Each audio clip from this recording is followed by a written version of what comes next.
खुदा ने उस कौम की हालत नहीं बदली जिस कौम ने खुद को बदलने के लिए कभी नहीं सोचा।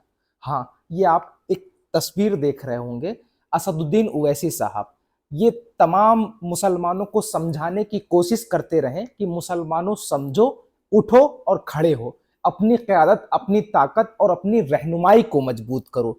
असदुद्दीन ओवैसी चाहे ट्रिपल तलाक का कानून आता हो, संसद में खड़े होकर के मुखालफत करते हैं और मुसलमानों को बताते हैं कि मुसलमानों तुम कब बोलोगे। ऐसे ही सीए का मसला आता है, एनआरसी का मसला आता है, एनपीआर का मसला आता है। असदुद्दीन ओवैसी बेबाकी से विपक्ष के खिलाफ, सत्ता के खिलाफ बोलते हुए नजर आते हैं और मुसलमानों की रहनुमाई करते हैं।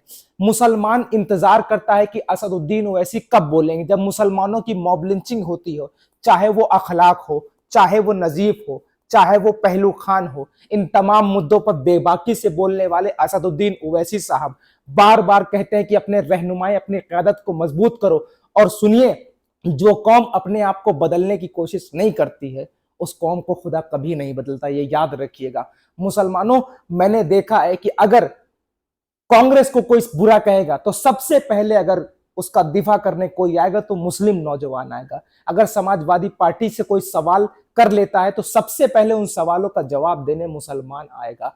अगर बहुजन समाजवादी पार्टी यानी दलित जो है और मुसलमान जो है वो सत्ताधारी पार्टियों से, चाहे वो कांग्रेस हो, चाहे वो शिवसेना हो, इनसे सवाल कर लेता है तो मुसलमान सबसे पहले डिफेंड करने आता है। मतलब मुसलमानों को ये लगता है, मुसलमानों को अनऑफिशियल प्रवक्ता जो है वो विपक्ष की पार्टियों ने बना रखा है, सो कॉल्ड सेकुलरिज्म वाली पार्टियों ने बना रखा है। लेकिन जब मुसलमानों की बात आती है तो वो खामोश हो जाते हैं। यूएपीए कानून तो जानते हैं ना, उसके बारे में मैं बहुत डिस्क्राइब करके नहीं बताऊंगा, लेकिन इस नाम से बहुत वाकिफ होंगे। यूएपीए खास करके इसका इस्तेमाल जो है वो ज्यादातर जो है मुसलमानों पर किया गया है। हाँ, और इसका विरोध भी असदुद्दीन ओवैसी साहब ने किया है, चाहे वो एनएसए हो, चाहे वो रासुका हो, चाहे वो यूसीसी हो। तमाम जो भी कानून जो है खास करके मुसलमानों के खिलाफ आए, उनका खुल के विरोध करने वाले असदुद्दीन ओवैसी साहब थे। मैं यहाँ किसी की तारीफों के पुल नहीं बांध रहा हूं, मैं सिर्फ ये बताना चाहता हूं कि तुम्हारे मुद्दों पर अगर कोई खुल के बोलने वाला है, कोई बंद लफ्जों में नहीं बल्कि खुल के बोलने वाला है, तो वो असदुद्दीन ओवैसी है। आज यूएपीए वाला एक ट्वीट मैं दिखाऊंगा आपको असदुद्दीन ओवैसी साहब का। देखिए, आपने अखिलेश यादव को उस मसले पे ट्वीट नहीं देखा होगा, आपने राहुल गांधी का नहीं देखा होगा, आपने ममता बनर्जी का नहीं देखा होगा, आपने तेजस्वी यादव को नहीं देखा होगा वो ट्वीट, आपने अरविंद केजरीवाल का वो ट्वीट नहीं देखा होगा। लेकिन असदुद्दीन ओवैसी साहब का वो ट्वीट आता है, वो ट्वीट पढ़ के मैं आपको सुनाता हूं। आइए दिखाता हूं। असदुद्दीन ओवैसी ने अभी पोस्ट शाम के ट्वीट किया है, यूएपीए का कानून आज फिर से चर्चा में है। ये एक इंतहाई बेरहम कानून है, मतलब इसमें रहम दिली नहीं होती, मतलब बहुत सख्त कानून है, जिसकी वजह से ना जाने कितने हजार मुसलमान, दलित और आदिवासी, मुसलमान, दलित और आदिवासी नौजवानों को जेल में बंद, उनकी जिंदगियां बर्बाद कर दी गई हैं। मतलब इस कानून के तहत असदुद्दीन ओवैसी ने कहा मुसलमानों की, दलितों की और आदिवासियों की। तो एक बात समझ लीजिए, यहां पर असदुद्दीन ओवैसी सिर्फ मुसलमानों की बात नहीं कर रहे हैं, दलितों की बात कर रहे हैं जो पिछड़ा है, मुसलमान जो कि आज पिछड़ा है, उसको कोई सुनने वाला नहीं, आदिवासी जिसकी कोई आवाज नहीं है इस वक्त, उनकी आवाज बन करके आए। क्या कहा उन्होंने, जिसकी वजह से ना जाने कितने हजार मुसलमान, दलित और आदिवासी नौजवानों को जेल में बंद करके उनकी जिंदगियां बर्बाद कर दी गई।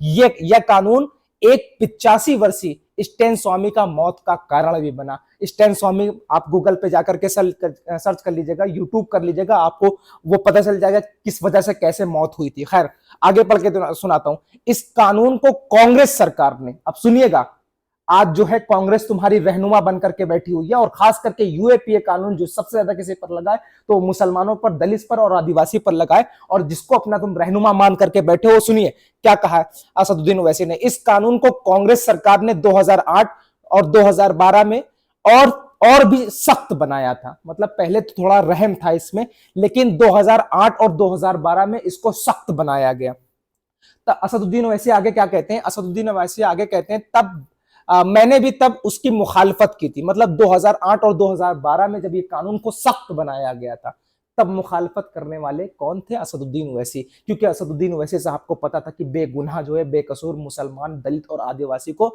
इसका शिकार बनाया जाएगा आने वाले वक्त में। इसीलिए शायद जो है असदुद्दीन ओवैसी साहब जो है इसकी मुखालफत कर रहे थे।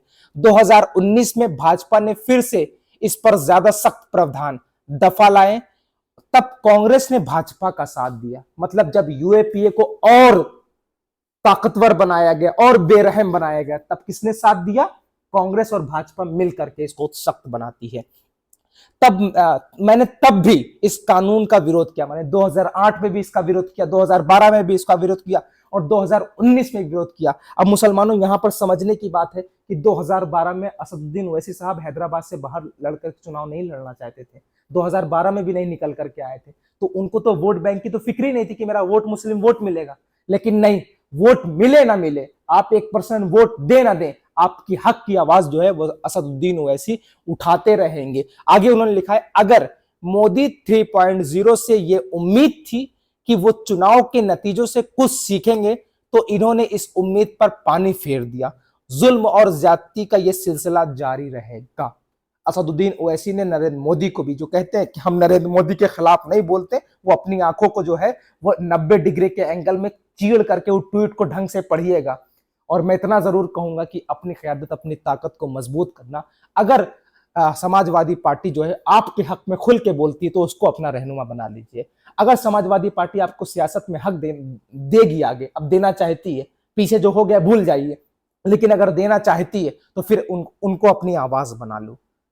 अगर आरएलडी, अगर आरजेडी तुम्हारी आवाज बनती है, अगर तेजस्वी यादव तुम्हारी आवाज उठाते हैं, अगर तेजस्वी यादव तुम्हारे लिए लड़ते हैं, अगर तेजस्वी यादव जो है विपक्ष के खिलाफ, सत्ताधारी पार्टियों के खिलाफ जो है तुम्हारे हक में के लिए लड़ते हैं, तुम्हें सियासत में हुकूक दिलाते हैं, तो फिर तुम उनके साथ हो जाइए।